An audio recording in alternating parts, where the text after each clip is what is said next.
सूरज सा चमके हम, स्कूल चले हम, स्कूल चले हम। નમસ્તે વિદ્યાર્થી મિત્રો, નવરચના માધ્યમિક શાળાની યુટ્યુબ ચેનલ પર તમારું સ્વાગત છે। આજે આપણે ધોરણ 9 વિષય ગણિત એમાં પ્રકરણ નંબર 1 સંખ્યા પદ્ધતિ શીખીશું। તો સૌપ્રથમ આપણે સંખ્યા વિશે થોડું જાણીશું। સંખ્યા વિશે તમે નાનપણથી માહિતગાર છો। જેમ કે આપણે સમય પૂછવો હોય તો આપણે કહીશું કેટલો સમય થયો છે, તો 10 વાગ્યા છે, તો 10 પણ એક સંખ્યા છે। ધારો કે કોઈક જગ્યાનું તાપમાન વિશે પૂછવામાં આવે અને કહેવામાં આવે કે અહીંયા -5 ડિગ્રી સેલ્સિયસ જેટલું તાપમાન છે, તો -5 એ પણ એક સંખ્યા છે। ધારો કે મારી પાસે અડધી ચોકલેટ છે, અડધી એટલે ગણિતમાં આપણે એને કહીશું 1/2 અથવા કહીશું 0.5। તો આ અડધી, 1/2 કે 0.5 એ પણ સંખ્યા છે। તો સૌ પ્રથમ આપણે સંખ્યાઓના પ્રકાર વિશે શીખીએ। તો અહીંયા સંખ્યાઓના પ્રકાર, એમાં પહેલો પ્રકાર છે પ્રાકૃતિક સંખ્યાગણ। પ્રાકૃતિક સંખ્યાગણ એને નેચરલ નંબર્સ કહેવાય અને એના પરથી એની સંજ્ઞા આપી છે કેપિટલ N। આ ગણમાં એટલે કે આ સમૂહમાં કઈ કઈ સંખ્યાઓનો સમાવેશ કરેલો છે, તો એમાં સંખ્યાઓ 1થી શરૂ થાય છે, 1 2 3 4 5 અનંત સુધી। પ્રાકૃતિક સંખ્યા ગણ જે છે એમાં જે સંખ્યાઓ છે એને ગણતરીની સંખ્યાઓ પણ કહેવાય।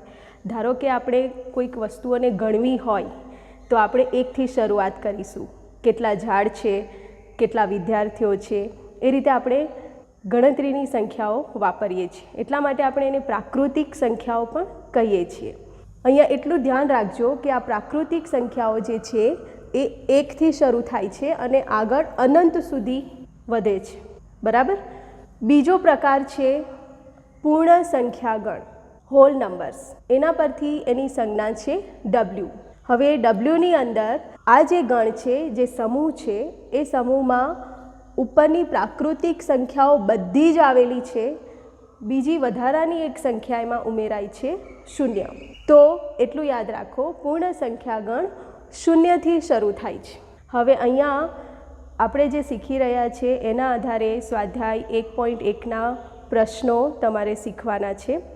અત્યારે જે હું શીખવીશ એ ધ્યાન આપશો તો તમને સ્વાધ્યાય 1.1ના પ્રશ્નો જાતે તમે સોલ્વ કરી શકો છો। હવે અહીંયા તમે જોઈ શકો કે પ્રાકૃતિક સંખ્યાગણના બધા જ સભ્યો પૂર્ણ સંખ્યાગણ Wમાં આવેલા છે, પણ પૂર્ણ સંખ્યાગણના બધા જ સભ્યો પ્રાકૃતિક સંખ્યાગણમાં આવેલા નથી, કારણ કે અહીંયા 0 પણ છે, બરાબર। એટલે ધારો કે પ્રશ્ન પૂછાય કે દરેક પ્રાકૃતિક સંખ્યા એ પૂર્ણ સંખ્યા છે? હા, દરેકે દરેક પ્રાકૃતિક સંખ્યાગણના સભ્યો છે એ પૂર્ણ સંખ્યાગણમાં આવેલા છે।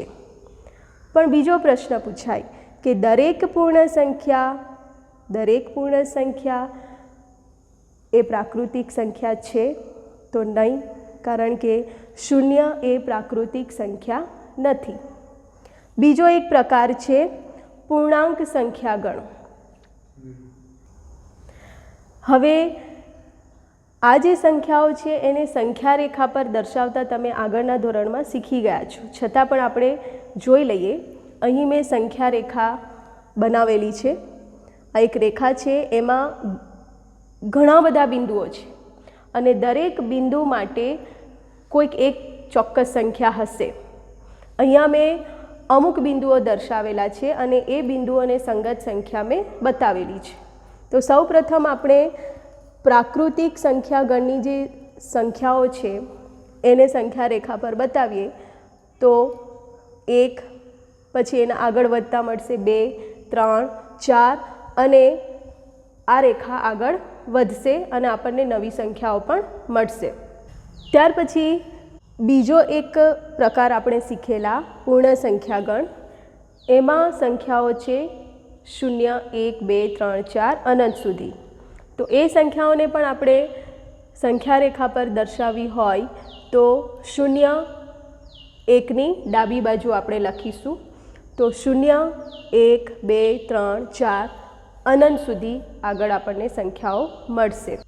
તો એ વસ્તુ ધ્યાન રાખો, પ્રાકૃતિક સંખ્યાગણમાં સંખ્યાઓ શરૂ થાય છે 1થી અને પૂર્ણ સંખ્યાગણમાં સંખ્યાઓ શરૂ થાય છે 0થી. ત્રીજો એક પ્રકાર આપણે શીખીએ, પૂર્ણાંક સંખ્યાગણ. જર્મન શબ્દ ઝેલન પરથી એની સંજ્ઞા છે કેપિટલ Z. અહીંયા પણ ઉપરના ગણમાં આવેલી સંખ્યાઓ 0, 1, 2, 3, 4 અનંત સુધીની સંખ્યાઓ તો હશે જ. એ સિવાય બીજી ઋણ પૂર્ણાંક સંખ્યાઓ જે શૂન્યની ડાબી બાજુ પર આવેલી છે, ઋણ પૂર્ણાંક સંખ્યાઓ -1, -2, -3 અને આગળ અનંત સુધીની સંખ્યાઓ ઝેડમાં આવેલી છે. તો તમે અહીંયા પૂર્ણાંક સંખ્યાગણ ઝેડની અંદર જોશો તો દરેક પ્રાકૃતિક સંખ્યાઓ પણ પૂર્ણાંક સંખ્યાઓ કહેવાશે, દરેક પૂર્ણ સંખ્યાઓ પણ પૂર્ણાંક સંખ્યાઓ કહેવાશે, કારણ કે એ પણ ઝેડમાં આવેલી છે. તો આ રીતે પૂર્ણાંક સંખ્યાઓમાં ઋણ પૂર્ણાંક સંખ્યાઓ -1થી આ તરફ અનંત સુધીની, ધન પૂર્ણાંક સંખ્યાઓ અને 0 એનો સમાવેશ થાય છે. ફરી સ્વાધ્યાયના પ્રશ્નો માટે એક પ્રશ્ન આપણે અહીંયા ચર્ચા કરીએ. ધારો કે પ્રશ્ન પૂછાય કે દરેક પૂર્ણાંક સંખ્યા એટલે કે બધી ઋણ સંખ્યાઓ અને ધન સંખ્યાઓ અને 0, દરેક પૂર્ણાંક સંખ્યા એ પૂર્ણ સંખ્યા છે? તો જવાબ આવશે નહીં, કારણ કે માઇનસ સંખ્યાઓ જે છે એ પૂર્ણ સંખ્યા ગણમાં નથી. બરાબર? તો આ રીતે તમે પ્રશ્નોના જવાબ આપી શકો છો. ચોથો પ્રકાર છે સમમેય સંખ્યાગણ, કોશન્ટ. એના પરથી એની સંજ્ઞા છે કેપિટલ Q. હવે અત્યાર સુધી આપણે જોતા આવ્યા છીએ કે એનની બધી સંખ્યાઓ ડબલ્યુમાં છે, ડબલ્યુની બધી જ સંખ્યાઓ ઝેડમાં છે. એ જ રીતે અહીંયા પણ સમમેય સંખ્યાગણ એ પણ એક મોટો ગણ છે, જેમાં એન, ડબલ્યુ અને ઝેડ બધા જ ગણના સભ્યો ક્યુમાં આવેલા છે. એ સિવાય બીજી નવી સંખ્યાઓ પણ સમમેય સંખ્યામાં એનો સમાવેશ કરેલો છે, જેને કહીશું અપૂર્ણાંક સંખ્યાઓ. હવે આ જે સમમેય સંખ્યાઓ છે એને થોડુંક ગાણિતિક સ્વરૂપમાં આપણે દર્શાવીએ તો સમમેય સંખ્યા ગણ જે સૌથી મોટો ગણ, સૌથી મોટો નહીં, એનાથી બી હજી એક મોટો ગણ આપણે શીખીશું આગળ, પણ અહીંયા ક્યુ જે છે એના અંદર આ બધી જ સંખ્યાઓનો સમાવેશ થયેલો છે. એને થોડુંક ગાણિતિક સ્વરૂપમાં આપણે સમજીએ તો એન યોગ ડબલ્યુ યોગ ઝેડ યોગ અપૂર્ણાંક સંખ્યાઓ. બરાબર? યોગગણ વિશે તમે આગળના ધોરણમાં શીખ્યા છો. હવે આ સમમેય સંખ્યા વિશે થોડુંક વિસ્તૃતમાં માહિતી મેળવીએ. એની વ્યાખ્યા છે એ આપણે થોડો સમજવાનો પ્રયત્ન કરીશું. હવે આપણે ત્યાં આગળ શીખ્યા કે પ્રાકૃતિક સંખ્યાઓ બધી જ પૂર્ણ સંખ્યામાં આવેલી છે, એટલે કે એન ઉપગણ ડબલ્યુ. પૂર્ણ સંખ્યાઓ બધી જ ઝેડમાં આવેલી છે, એટલે કે ડબલ્યુ ઉપગણ ઝેડ. અને પૂર્ણાંક સંખ્યાઓ બધી જ સમમેય સંખ્યા ગણમાં આવેલી છે, એટલે કે ઝેડ ઉપગણ ક્યુ. હવે ક્યુની અંદર બીજી કંઈક સંખ્યાઓ છે એના સિવાયની, એ હવે આપણે આગળ શીખીએ. તો સમમેય સંખ્યાની વ્યાખ્યા આપણે જોઈએ. વ્યાખ્યામાં લખ્યું છે જો પી અને ક્યુ પૂર્ણાંક હોય. હવે પી અને ક્યુ શું છે? તો પી અને ક્યુ આપણે કોઈક સંખ્યા લેવાની છે, જ્યાં આપણે જે સંખ્યાઓ શીખ્યા એમાંથી. પી અને ક્યુ પૂર્ણાંક હોય, પૂર્ણાંક એટલે આપણે કઈ સંખ્યાઓ લઈશું? ઝેડમાંથી. પૂર્ણાંક સંખ્યાઓ, ઋણ પૂર્ણાંક સંખ્યાઓ, ધન પૂર્ણાંક સંખ્યાઓ અને 0 સાથે. તો પી અને ક્યુ પૂર્ણાંક હોય અને ક્યુ શૂન્યેતર હોય. હવે ક્યુ માટે એક વસ્તુ ધ્યાનમાં રાખવાની છે, શૂન્યેતર. પૂર્ણાંક સંખ્યાઓમાં 0 પણ આવે છે, પણ આપણે 0 ક્યુ માટે લેવાનું નથી, એ સિવાયની પૂર્ણાંક સંખ્યાઓ લઈશું. તો ક્યુ શૂન્યેતર હોય, 0 સિવાયની પૂર્ણાંક સંખ્યાઓ હોય, અને એ રીતે કોઈક સંખ્યા આપણને x મળશે. સંખ્યા xને પી છેદમાં ક્યુ સ્વરૂપમાં જો આપણે દર્શાવીએ, પી પૂર્ણાંક સંખ્યા, ક્યુ શૂન્યેતર પૂર્ણાંક સંખ્યા, એ રીતે પી છેદમાં ક્યુ સ્વરૂપમાં કોઈક સંખ્યા એક્સ આપણને મળશે તો એક્સને આપણે કહીશું સમય સંખ્યા. જેમ કે ઉદાહરણ આ છે પી અને છેદમાં છે ક્યુ. પી પૂર્ણાંક લીધી આપણે ઝેડમાંથી, ધન પૂર્ણાંક સંખ્યા 2 લીધી, ક્યુ 1 લીધો, શૂન્યેતર શૂન્ય સિવાયની એક સંખ્યા લીધી, તો 2/1 એને આપણે સમય સંખ્યા કહીશું. હવે 2/1 એટલે 2 પણ આપણે કહી શકીએ, તો 2 એ સમય સંખ્યા તો છે જ, એને સમય સંખ્યા બી કહીશું. બીજું એક ઉદાહરણ છે 1/2. ફરી આપણો પી છેદમાં ક્યુ. પી પૂર્ણાંક છે અને ક્યુ શૂન્યેતર પૂર્ણાંક છે, શૂન્ય સિવાયની પૂર્ણાંક સંખ્યા. તો 1/2 એ પણ કેવી સંખ્યા થઈ ગઈ? સમય સંખ્યા, જેને આપણે આ રીતે પણ દર્શાવી શકીએ 0.5. એ કેવી સંખ્યા થઈ ગઈ? સમય સંખ્યા. તો સમય સંખ્યાના બીજા ઉદાહરણો જોઈએ. ધારો કે આપણે વ્યાખ્યામાં જોયું એ પ્રમાણે પી છેદમાં ક્યુ સ્વરૂપ. અહીંયા પી 4 છે અને ક્યુ 2 લીધું છે. 4/2, 4 એટલે કે 2 × 2 4 અને છેદમાં 2, તો એનું સાદુરૂપ આપણને મળે છે 2. તો અહીંયા 4/2 એટલે કે 2 એ પણ સમય સંખ્યા જ છે. એ આપણે ક્યાં ક્યાં જોઈ હતી? એન, ડબલ્યુ, ઝેડ, અને હવે એ શેમાં છે? ક્યુમાં પણ છે. તો 2 જે છે એને આપણે પ્રાકૃતિક સંખ્યા પણ કહી શકીએ, 2ને પૂર્ણ સંખ્યા પણ કહી શકીએ, 2ને પૂર્ણાંક સંખ્યા પણ કહી શકીએ અને સમય સંખ્યા પણ કહી શકીએ છીએ. બીજું એક ઉદાહરણ છે -25/5. -25/5 એટલે -5/1 અને એનો જવાબ મળે છે -5. તો -5 એ પણ સમય સંખ્યા છે. -5 આપણે આગળ કયા ગણમાં જોયું હતું? પૂર્ણાંક સંખ્યા ગણ ઝેડમાં, એટલે કે એ પૂર્ણાંક સંખ્યા પણ છે, સમય સંખ્યા પણ છે. -5ને આપણે પ્રાકૃતિક સંખ્યા કહીશું તો નહીં. પ્રાકૃતિક સંખ્યા ગણમાં સંખ્યાઓ ક્યાંથી શરૂ થાય છે? 1થી. -5ને આપણે પૂર્ણ સંખ્યા ગણ કહીશું તો નહીં. પૂર્ણ સંખ્યા ગણમાં સંખ્યાઓ ક્યાંથી શરૂ થાય છે? 0થી. બીજું એક આગળ ઉદાહરણ જોઈએ 3/2. હવે 3/2 એ પણ સમય સંખ્યા છે અને એને બીજું સ્વરૂપે કઈ રીતે લખી શકાય? 1.5. હવે 1.5 એ પ્રાકૃતિક સંખ્યા ગણમાં છે તો નથી. પૂર્ણ સંખ્યા ગણમાં છે તો નથી. પૂર્ણાંક સંખ્યા ગણમાં છે? નથી. તો એ ફક્ત શેમાં છે? ક્યુમાં. આપણે આજે વ્યાખ્યા જોઈ આગળ એન, ડબલ્યુ, ઝેડ બધી સંખ્યાઓ આવશે જ. એન, ડબલ્યુ અને ઝેડ એ દરેક ગણની સંખ્યાઓ તો છે જ, પણ એ સિવાયની અપૂર્ણાંક સંખ્યાઓ 1.5 કેવી સંખ્યા છે? અપૂર્ણાંક. એ પણ સમય સંખ્યા કહેવાય. હવે આ 1.5 સંખ્યા રેખા પર ક્યાં આવશે? સંખ્યા રેખા પર આપણે જોયું 0 એની જમણી બાજુ, ધન પૂર્ણાંક સંખ્યાઓ 1, 2, 3, 4 અનંત સુધી આ તરફ છે, ઋણ પૂર્ણાંક સંખ્યાઓ આગળ અનંત સુધી. તો 1.5 ક્યાં મળશે? 1 અને 2ની વચ્ચે મળશે. તો અહીંયા એ આપણે જોઈ શકીએ કે 1 અને 2ની વચ્ચે પણ સમય સંખ્યા છે. એ જ રીતે 2 અને 3ની વચ્ચે પણ ઘણી બધી સંખ્યાઓ છે, એમાં પણ સમય સંખ્યાઓ છે. એ રીતે આપણે જોઈશું સંખ્યા રેખા પર અસંખ્ય બિંદુઓ છે અને દરેકે દરેક બિંદુને સંગત કોઈક ને કોઈક સંખ્યા છે. એ સમય સંખ્યા પણ હોઈ શકે અને આગળ આપણે નવો ગણ શીખીશું અસમય સંખ્યા. એ પણ આપણને અહીંયા શોધતા આવડશે. તો આ રીતે આપણે સમય સંખ્યાના ઉદાહરણ જોયા. આ એક વસ્તુ આપણે ફરી જોઈ લઈએ. પ્રાકૃતિક સંખ્યાઓ બધી જ ડબલ્યુ પૂર્ણ સંખ્યા ગણમાં આવેલી છે. પૂર્ણ સંખ્યા ગણની બધી જ સંખ્યાઓ પૂર્ણાંક સંખ્યા ગણ ઝેડમાં આવેલી છે અને પૂર્ણાંક સંખ્યા ગણની બધી જ સંખ્યાઓ સમય સંખ્યા ગણમાં આવેલી છે. ક્લિયર થયું બધાને? હવે આપણે એક નવો ટૉપિક શીખીશું સમાન સમય સંખ્યાઓ. સમાન સમય સંખ્યાઓ કોને કહેવાય અને કેવી રીતે મેળવાય એ આપણે શીખીએ.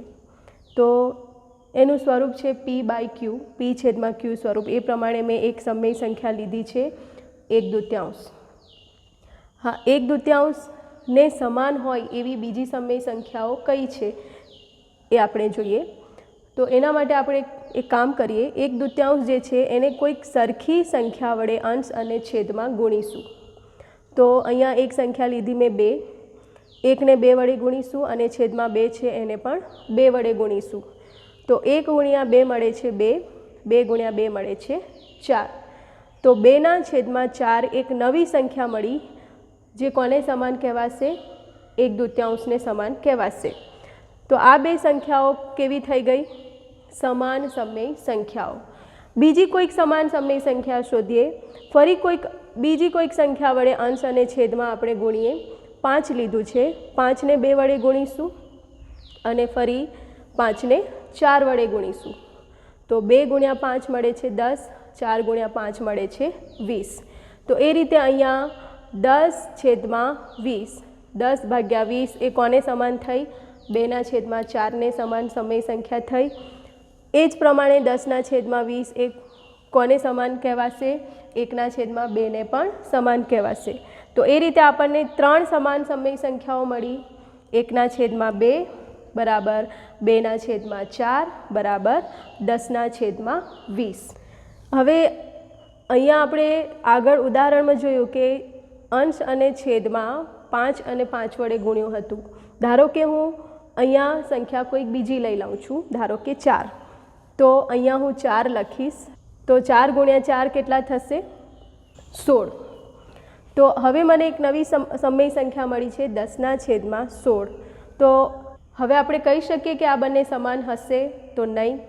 2/4 અને 10/16 એ સમાન સમય સંખ્યા કહેવાશે નહીં, એ અસમાન સમય સંખ્યા કહેવાશે. તો વિદ્યાર્થી મિત્રો, સ્વાધ્યાયમાં જે પ્રશ્નો છે એ પ્રમાણે આપણે એક ઉદાહરણ આપીને એ પ્રશ્નો કેવી રીતે સોલ્વ કરવા એ શીખીશું. આ એક ઉદાહરણ અહીંયા છે, એ આપણે શીખવાનો પ્રયત્ન કરીએ. તો એ પહેલાં આપણે આ સંખ્યા રેખા પર થોડી નજર મારી લઈએ. તો સંખ્યા રેખા પર આપણે આગળ શીખી ગયા એ પ્રમાણે ધન પૂર્ણાંક સંખ્યાઓ, ઋણ પૂર્ણાંક સંખ્યાઓ, શૂન્ય, એ બધી સંખ્યાઓ આપણે જોઈ. સમય સંખ્યા વિશે પણ આપણે આગળ શીખી ગયા. આ બધી જ સંખ્યાઓ પણ સમય સંખ્યાઓ છે એવું પણ આપણે આગળ શીખી ગયા. એ ઉપરાંત 0 અને 1ની વચ્ચે પણ સમય સંખ્યાઓ આવેલી છે, 1 અને 2ની વચ્ચે પણ સમય સંખ્યાઓ આવેલી છે, એ આપણે શીખ્યા. હવે આ સમય સંખ્યાઓ કઈ કઈ છે એ આપણે શોધતા શીખીએ. તો અહીંયા એક પ્રશ્ન છે. 4 અને 5 વચ્ચે સંખ્યા રેખા પર ઘણી બધી સંખ્યાઓ છે, એમાં કોઈક 2 સંખ્યાઓ વચ્ચે આવેલી સમય સંખ્યાઓ આપણે શોધતા શીખીશું. તો 4 અને 5 વચ્ચેની 5 સમય સંખ્યાઓ શોધતા શીખીએ. તો હવે 5 સમય સંખ્યાઓ આપણને શોધવા કીધું છે. તો જેટલી સંખ્યા શોધવા કીધી હોય એ સંખ્યાની અંદર 1 ઉમેરીને જે સંખ્યા મળે છે એને અંશ અને છેદમાં ગુણીશું. ધારો કે આપણને 5 સમય સંખ્યાઓ પૂછી છે. તો 5 + 1 બરાબર 6. તો 6ને આપણે અંશ અને છેદમાં ગુણીશું. આપણી પાસે 4 અને 5 છે. તો 4ને 6 વડે અંશ અને છેદમાં ગુણીએ તો એક નવી સંખ્યા મળે છે, સમય સંખ્યા 24/6. હવે આ સમાન સમય સંખ્યા કહેવાશે. એનો અર્થ શું? 24/6 એટલે કે 4. 5ને પણ 6 વડે અંશ અને છેદમાં ગુણીએ તો 5 × 6 મળે છે 30/6. સમાન સમય સંખ્યા મળી. એનો અર્થ કે 30/6 બરાબર 5. તો આપણી પાસે 4 એટલે કે 24/6 છે અને 5 એટલે 30/6. આ બંને વચ્ચે આવેલી 5 સમય સંખ્યાઓ હવે આપણે લખીશું. 24/6 એટલે આપણે જોયું 4 અને 30/6 એટલે આપણને ખબર છે 5. તો 24/6 પછી આવતી સમય સંખ્યા એટલે કે 4 પછી આવતી સમય સંખ્યા આપણે સરળતાથી લખી શકીએ 25/6. એના પછી આવતી સમય સંખ્યા 26/6, 27/6, 28/6, 29/6 અને પછી જે સંખ્યા મળે છે 30/6 એ શું છે? 5. તો આ રીતે આપણે 4 અને 5 વચ્ચે કુલ 5 સમય સંખ્યાઓ શોધતા શીખ્યા. એ જ પ્રમાણે બીજું એક ઉદાહરણ આપણે જોઈએ. 8 અને 9 વચ્ચેની 4 સમય સંખ્યાઓ શોધવાની છે. આપણને ખબર છે કે 8 અને 9 પણ સમય સંખ્યા તો છે જ, પણ એમના વચ્ચે બી ઘણી બધી સમય સંખ્યાઓ આવેલી છે. અત્યારે આપણને કુલ 4 સમય સંખ્યાઓ શોધવાનું કીધું છે. આગળ શીખ્યા એ પ્રમાણે જેટલી સંખ્યા શોધવા કીધી હોય એ સંખ્યામાં 1 ઉમેરીને જે સંખ્યા મળે એને આપણે ગુણીશું. તો 4 સંખ્યા પૂછી છે, 4 સંખ્યા શોધવા માટે કીધું છે. 4 + 1 = 5 ને અંશ અને છેદમાં ગુણતા કોની વચ્ચેની સમય સંખ્યા શોધવાની છે? 8 અને 9 વચ્ચે. તો 8 ને 5 વડે અંશ અને છેદમાં ગુણીએ તો સંખ્યા મળે છે 40/5 બરાબર 8. અને કેવી સમય સંખ્યા કહીશું? સમાન સમય સંખ્યા. 8 એટલે શું? 40/5. એ જ રીતે 9 ને પણ 5 વડે ગુણીએ અંશ અને છેદમાં તો સમાન સમય સંખ્યા મળે છે 45/5. 45/5 એટલે શું? 9. તો ફરી આપણી પાસે 8 અને 9 બરાબર કોઈક સંખ્યા મળી છે. એમના વચ્ચે આવેલી સમય સંખ્યાઓ 4 આપણે આ રીતે લખીએ. 8 એટલે શું? 40/5. એના પછી આવતી સમય સંખ્યા આપણે સરળતાથી લખી શકીએ છીએ 41/5, 42/5, 43/5 અને 44/5 અને 45/5 એટલે શું છે? 9. તો આ રીતે આપણે 8 અને 9ની વચ્ચેની કુલ 4 સમય સંખ્યાઓ શોધતા શીખ્યા. હજી એક ઉદાહરણ જોઈએ. 3/2 અને 5/2 વચ્ચેની 4 સમય સંખ્યાઓ શોધતા શીખીએ. 3/2 અને 5/2 સંખ્યા રેખા પર ક્યાં છે? તો 3/2 1 અને 2ની વચ્ચે આવેલી છે અને 5/2 2 અને 3ની વચ્ચે આવેલી સંખ્યા છે. અને આ બે સંખ્યાઓની વચ્ચે 4 સમય સંખ્યાઓ આપણે શોધવાની છે. તો આગળ ઉદાહરણ જોયું એ પ્રમાણે જ 4 સમય સંખ્યાઓ શોધવા માટે કીધું છે. તો 4 + 1 = 5 ને અંશ અને છેદમાં ગુણીશું. આપણી પાસે સંખ્યા છે 3/2. 3/2 એને 5 વડે અંશ અને છેદમાં ગુણ્યું છે. તો 3 × 5 મળે છે 15, 2 × 5 મળે છે 10. તો આ સમાન સમય સંખ્યા મળી. એ જ પ્રમાણે 5/2 ને પણ 5 વડે અંશ અને છેદમાં ગુણીએ તો 5/2 એને 5 વડે ગુણતા આપણને સંખ્યા મળે છે 25/10. તો આ થઈ સમાન સમય સંખ્યા. તો હવે 3/2 એટલે આપણે શું લઈશું? 15/10 સમાન સમય સંખ્યા. અને 5/2 એટલે શું લઈશું? 25/10. તો 3/2 એટલે કે 15/10 પછી આગળ આવતી સમય સંખ્યા આપણે લખી શકીએ 16/10, 17/10, 18/10, 19/10. હજી આગળ પણ આપણને સમય સંખ્યાઓ મળશે, પણ આપણને કેટલી પૂછી છે? 4. તો આપણે આ 4 સમય સંખ્યાઓ લખી. કોની વચ્ચેની? 15/10 અને 25/10 વચ્ચેની 4 સમય સંખ્યાઓ આપણે લખતા શીખ્યા. તો આ રીતે આપણે જે કંઈ ઉદાહરણો શીખ્યા એના આધારે તમે સ્વાધ્યાય 1.1ના પ્રશ્નોના ઉકેલ તમે જાતે મેળવી શકો છો અને એ તમારે ગણિતની નોટબુકમાં લખવાનું છે. Thank you.